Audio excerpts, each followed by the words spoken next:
Madame Massat.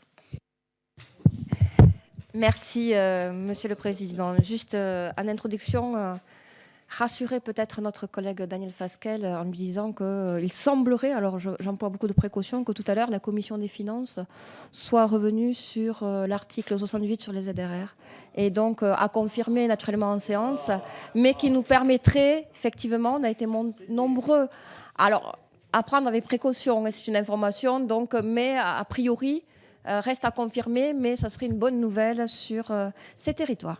Donc, ceci étant dit, je souhaiterais quand même remercier le Là, je président. mets votre temps de parole à 0 maintenant parce que vous allez Merci. parler.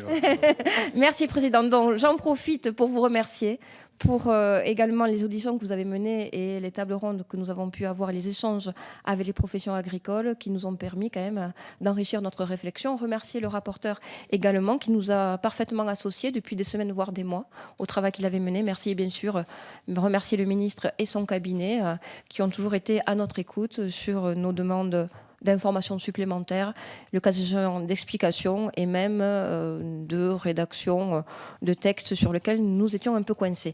Moi, vous ne serez pas surpris si je vous parle de la montagne et l'agriculture de montagne, n'est-ce pas?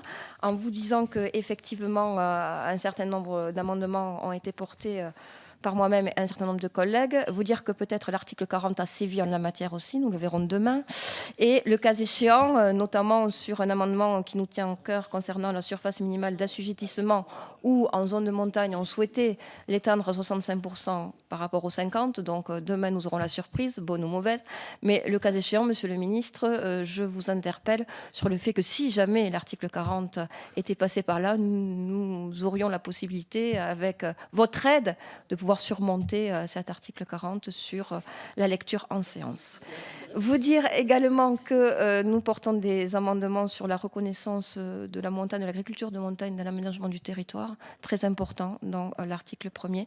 La représentation de la montagne également dans la composition du Conseil supérieur d'orientation et de coordination de l'économie agricole et alimentaire, car on sait que nos territoires sont divers, mais quand il y a une partie montagnarde dans ce territoire, celle-ci n'est pas toujours prise en considération.